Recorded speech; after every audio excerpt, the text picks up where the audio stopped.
joined by John Dechant now, actually a former NebGolf intern, and just about to release another book in your collection. Little Poison drops April 1st, and I know we've got a deal for our Nebraska Golf Association members, so we'll get to that in a little bit. But first of all, John, welcome. Why don't you just tell us a little bit about yourself? Did you grow up in Omaha, and kind of how you got into golf, I guess? Yeah, so I'm originally from Kansas, actually, western Kansas, and came to Omaha to go to Creighton. I was a freshman in 2001, and graduated in 05, played golf at Creighton, and then so the summer after I graduated, I interned for the NGA, which was a really cool experience.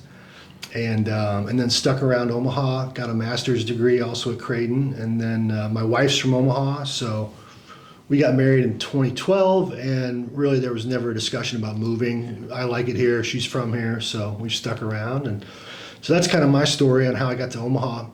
As far as my golf background, I guess you'd say I come from my family, it's not a family of golfers, although there are a few that play. My dad's the sort of guy that would play 3 or 4 times a year, not all the time. I have an uncle that plays a lot, played in college actually, and some cousins that play. And so I think I took up the game when I was probably 12 or 13. And at the time I was big into basketball and baseball.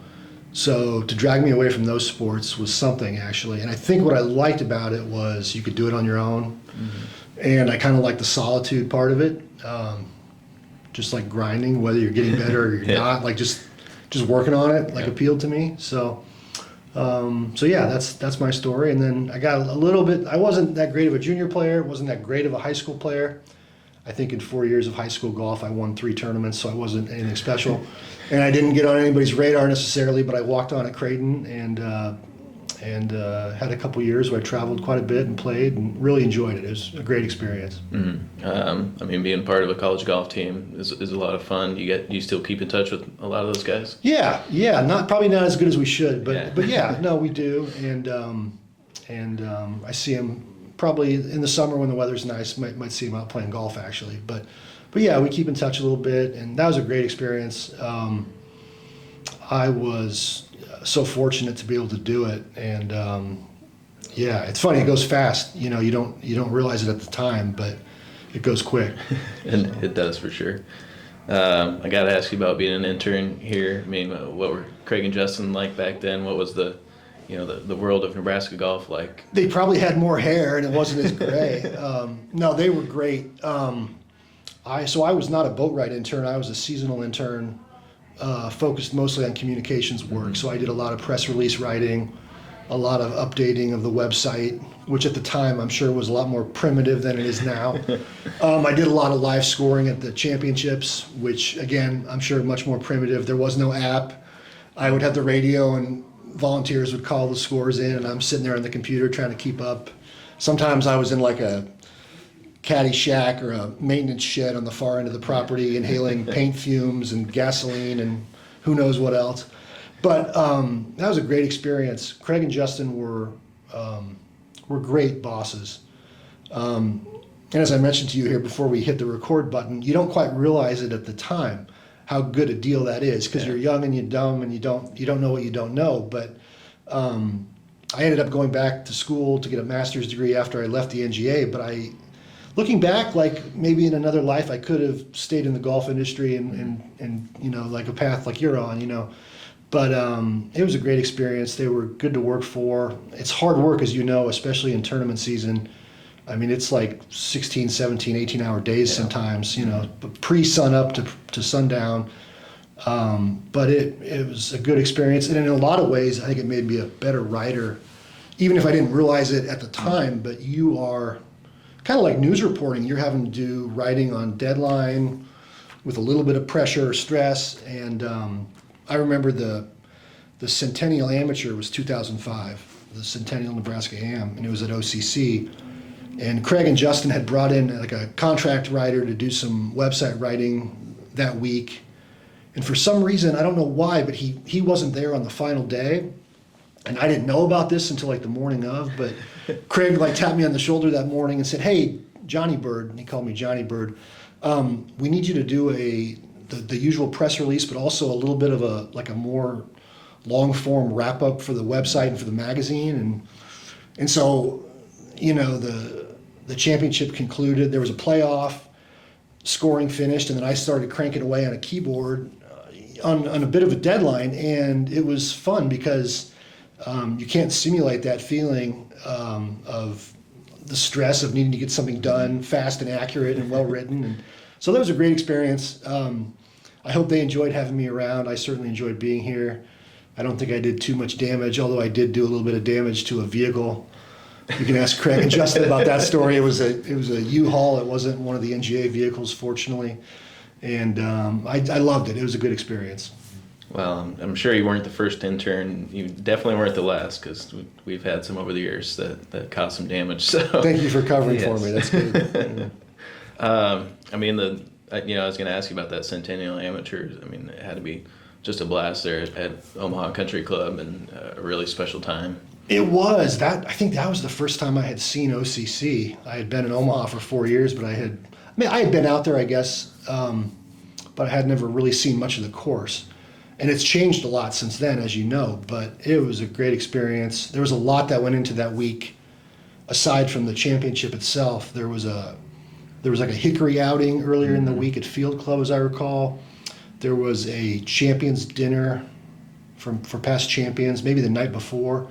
Or actually, that might have even been open to all the contestants. But it was a great week. A lot went into that summer and the build up to it, and it was neat to be part of that. I think everybody involved felt really good about it. Then another story on that final day, we made the decision the night before to forego the polo shirts and wear long sleeve button down white shirts and ties. And it was like 106 degrees, of course. And so that was probably not the smartest thing we ever did. Of course, I was inside in the comfort of air conditioning doing live scoring, so I didn't notice. But the other guys would come in and just dripping in sweat. And so lesson learned, I guess. Yeah, for sure. Well, that sounds like a lot of fun. We have a dedicated communications intern nowadays, and that's what we always tell our interns and people that are interested in it. It's hands-on work, and you'll never get better experience than that. Just doing the job, and there's a lot of fun stories to tell in golf. So, just to interrupt, as a great story to illustrate that point, when I was working on Little Poison, it would have been last March or April, I was in Arkansas doing some research on Paul Runyan, and I was at Hot Springs Country Club the day that a couple officials from the Arkansas State Golf Association happened to be there. There was a college event, and Jay Fox, the executive director, was there. And Barry Howard, who's like the GM of Hot Springs Country Club, introduced me and explained what I was doing. And Jay's a really nice guy, and he probably would have talked to me regardless. Plus, he likes to talk. But I was able to name drop a bit. I could say I worked for Craig Ames and Justin Ahrens, and that was a neat kind of currency in the golf world to say that. And instantly, I think Jay took a shine to me and gave me some great information and helped me out a bit, and we've stayed in touch. So you never know when that might come in handy, too. Yeah, for sure. It's a good community, for sure. Well, talk to me. You said you went back, got your master's, but kind of what was your path to get into writing and eventually get into writing books? I was a journalism major as an undergrad, and when I graduated, it was not a good time to be looking for a job in the newspaper business because newspapers were shrinking, not growing, and same for magazines. So I started freelancing right away when I was in grad school just to try to make a little money to pay my rent. And I think I learned a lot through that experience, not only with how to write, but kind of how to operate as a professional writer and to be accountable and to meet deadlines and all that stuff. And I think my writing improved as well. So I did that for a couple years, and I was able to make mistakes where not many people would notice, which was great because nobody knew who I was, and my work was, if I was lucky enough to get a byline, it was pretty small. And so I learned a lot during that time. And then when I finished up that master's, I wasn't quite sure where I was going to land. And a former advisor of mine at Creighton put me in touch with the three gentlemen that are now my business partners. they had just formed this company called Legacy Preservation, which publishes family and business history books. And it was just the sort of thing I was looking to do at just the right time. And I think they were also looking for someone to come in and help with the workload. And so I started doing that in 2008, and I'm still doing it today. So one of my partners jokes that all day long I sit at a computer and write books, and then I go home and I write books on the side, which is kind of true. So I do that as my day job, and then I moonlight as a golf writer on the side, and so I usually have a side project going, and which is probably why they take me 3 or 4 years at a piece, because I'm not working on them 8 to 5 every day. You kind of chip away at it. Mm-hmm. But that's kind of the background of how I got into it, and then it takes time to develop a style that you're confident in, where you can put together a book proposal and go out and try to sell it and get it accepted. And so slowly I've done that, and hopefully there's more books like this in the future too. Mm-hmm. You got one of your books here, one of your first ones, this Scoreless, about the Omaha Central Creighton Prep. What can you tell me about that? Yeah, that was a great project.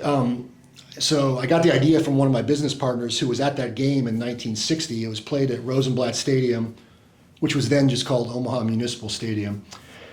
And it was Omaha Central and Creighton Prep. They were the 2 best football teams in the state. Prep was going for its 3rd straight state title. Central had a running back named Gale Sayers that you've probably heard of, kind of a big deal.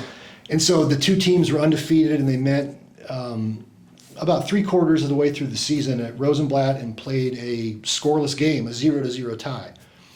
And so my partner, Jim, who was telling me this story, said it was the best game he had ever seen in person. And I thought that was fascinating, that a 0-0 game would be, the best game he'd ever seen. And so I started looking into it, and I just thought it had the makings of more than an article. I thought there was enough there story-wise that it could have been a book. And so I went out to Creighton Prep and talked to at the time, the man who's the alumni director, and he put me in touch with some people, including Don Leahy, who at the time was still living, who had been the coach of Creighton Prep back in 1960.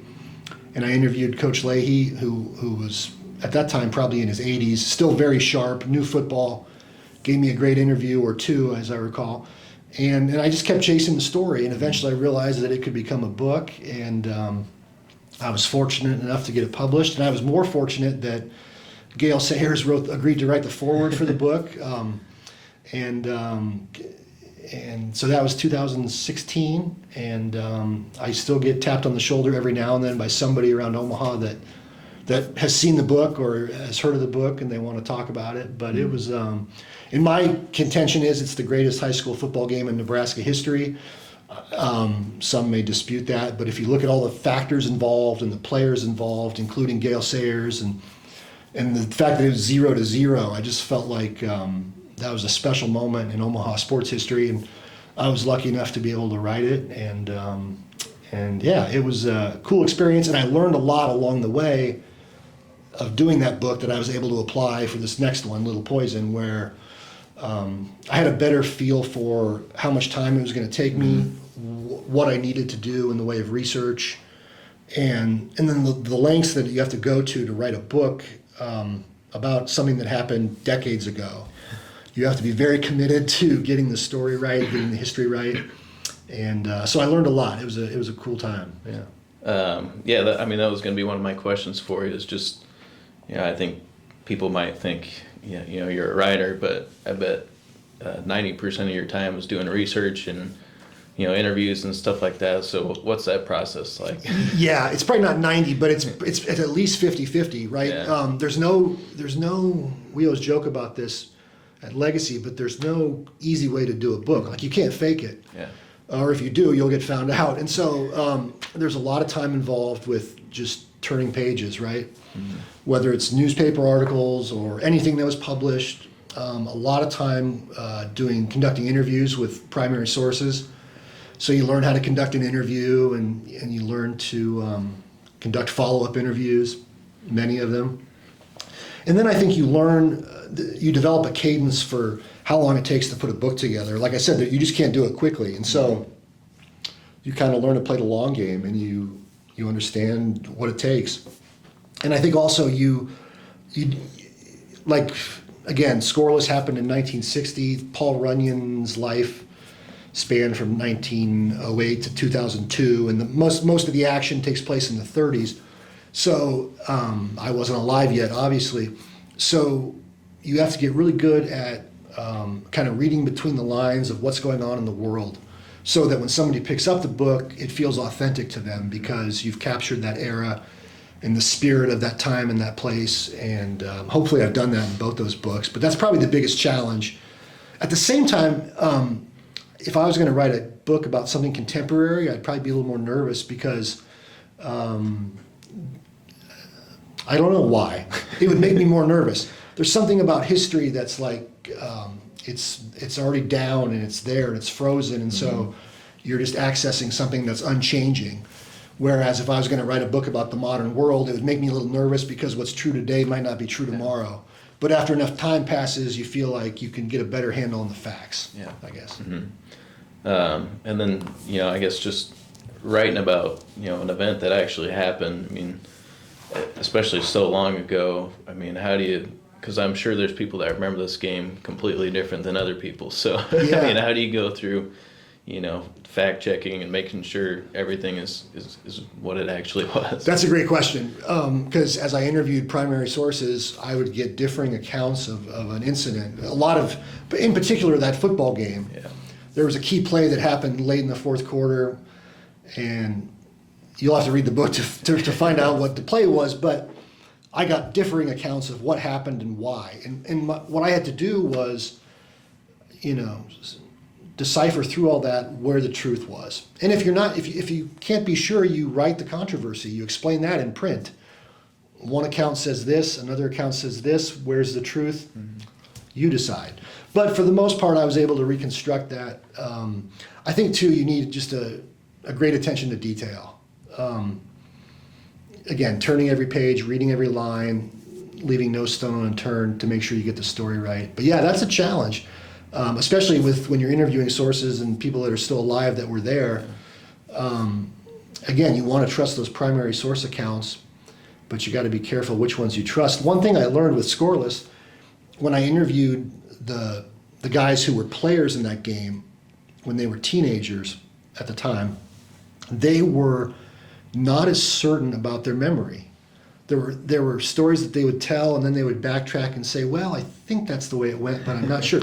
But interestingly, the coaches that were still alive and the school administrators, who by the time I interviewed them were in their 80s or maybe 90s, were more certain about what they remembered. And I don't know if that has something to do with the way the human brain forms a memory, but that was a recurring theme, and I learned something from that. And I don't know if I've applied it in my next book or not, but you definitely learn something from things like that. Yeah. Okay, so what this Little Poison? I guess let's start with, how did this project get to your desk, and then tell us about Paul Runyan a little bit. Yeah. So as a kid, growing up in western Kansas, you're kind of limited with golf resources. I'm from a small town that had a 9-hole sand green golf course. So in order to, as a kid, to really feel like I was part of the golf community, I had to read about it and watch it on TV. And so I, as a kid, read just any golf book I could get my hand on over and over again. And I remember somewhere in my probably early teens reading about Paul Runyan, this short guy with a great short game that beat Sam Snead at the PGA. Okay, full stop. Somewhere it got locked away in my brain, and then years passed, 2.5 decades, I guess. I was working on what ended up becoming a magazine article that ran in the Golfer's Journal about the life of Phil Rogers, who, if you know golf, Phil Rogers was a prominent amateur in the 50s and turned pro in the early 60s at the same time as Jack Nicklaus. Had a hot start to his career as a player and then kind of fizzled, but he reinvented himself as an instructor and a club maker later in life. And I thought that was a fascinating story, and I actually wanted it to be a book, and I reached out to Phil Rogers. I tracked him down. He agreed to collaborate. I conducted probably 6 interviews with Phil for what was going to become a book, and then Phil pulled the plug and said he didn't want to do it anymore. And I was disappointed, but he had a lot going on in his life. He was aging, number one. He was ill, battling some health issues. He ended up passing away in 2018, and all I had was a folder full of interview transcripts and some research. Yeah. No book had happened, no article. So a couple years went by, and then I just decided I need to do something with this material. I want to publish something about Phil Rogers. His story needs to get told. So I reached out to the Golfers Journal and said, I have this idea. I think I probably sent them a little sample of it. They liked it, bought it, and so that story got published I think it ran in the spring of 2021. But backing up a year, when the pandemic started in spring of 2020, like a lot of people, I was at home more when the world was trying to figure out what we were going to do. I spent more time working from home for a few months, from say March to May of 2020. I had a little more downtime on my hands. And I was polishing that Phil Rogers article, and I kept coming back to Paul Runyan because Phil had told me over and over about the impact that Paul Runyan had on his life and his career. So I said, maybe there's a story there on Paul Runyan. And so I spent a few months, I guess, looking into it and starting to put together kind of a sketch of his life and his career. And I realized that there was a story there beyond an article. It was definitely worth a book. And so I started researching it, started interviewing anybody that might have had a connection to Paul Runyan. There weren't many because he died in 2002 in his 90s. So his contemporaries were limited. There were few. But I found a couple. And I put together a book proposal. And at that point, I had probably written maybe 20 or 25% of the book. The proposal got accepted. And then I had a year or 15 months to do the rest of the work. So all of a sudden, I had a deadline.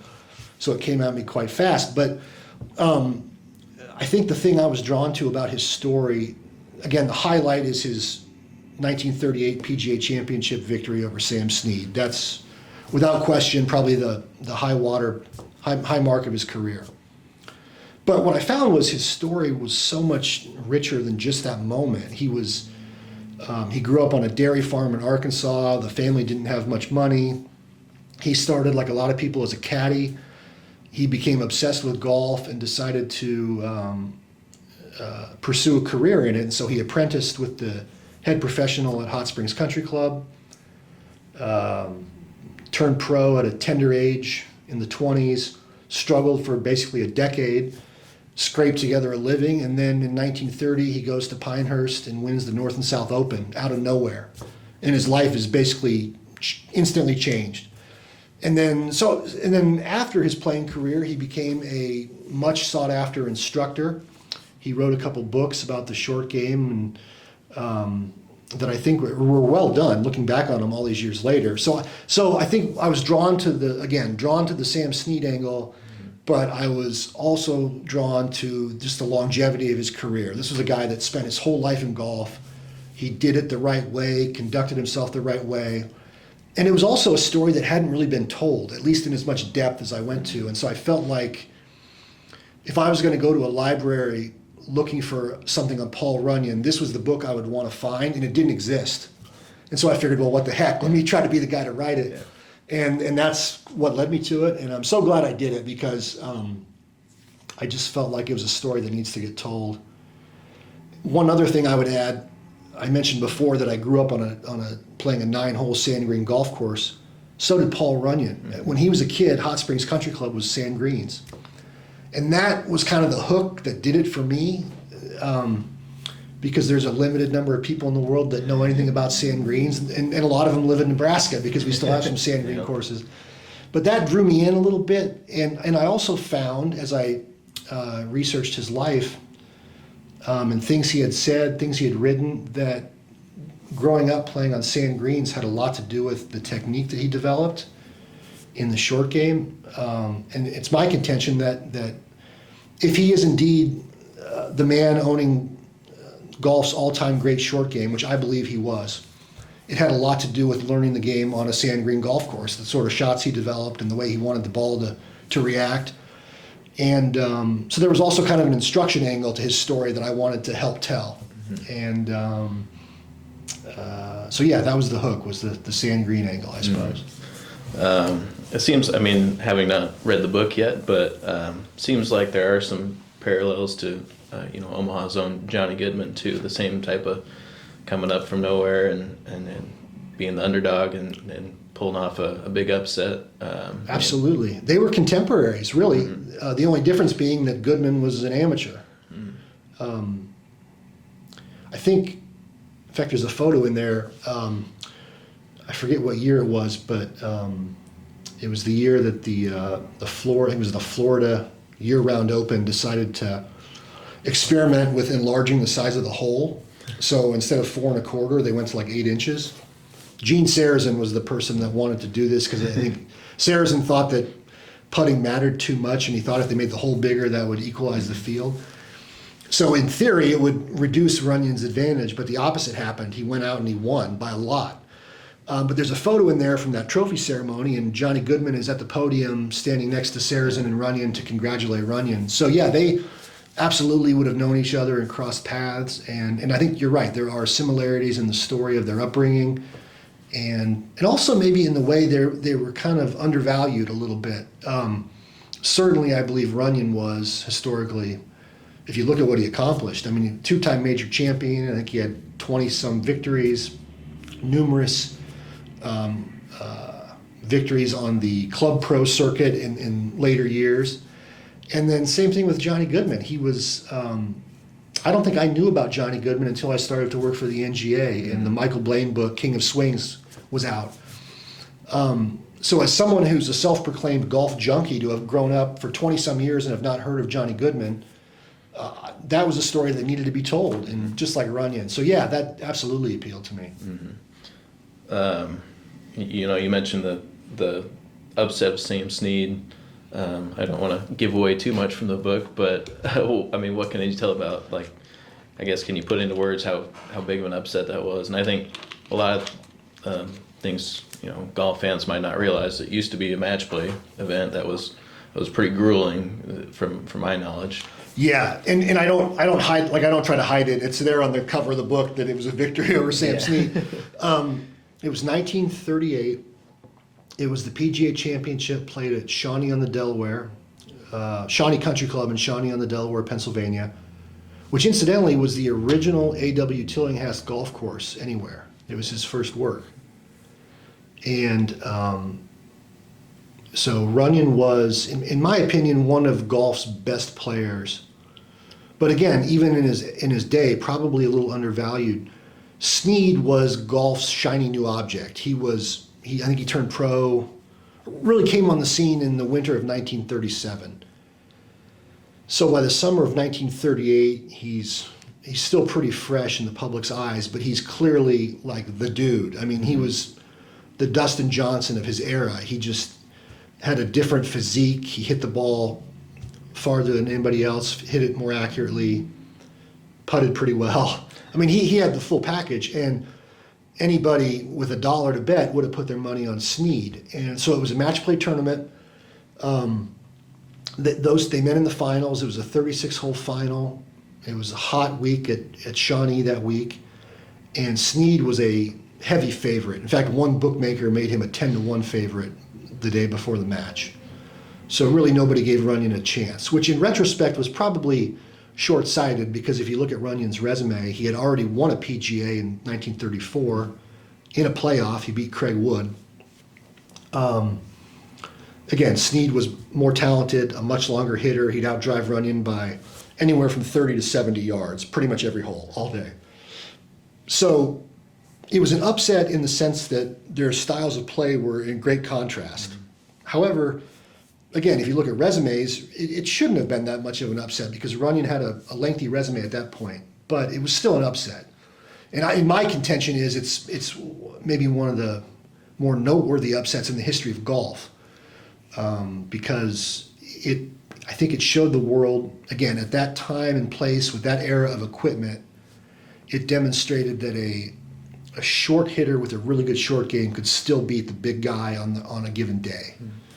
Now, my worry is we've moved a long ways away from that in modern times, and it just is what it is. I can't stop that. and maybe the governing bodies can't even stop that, and it is what it is. But at that era, you know, if Runyan drove it somewhere between 220 and 240 yards on a good day, Snead's hitting it 270, 280, approaching 300 yards.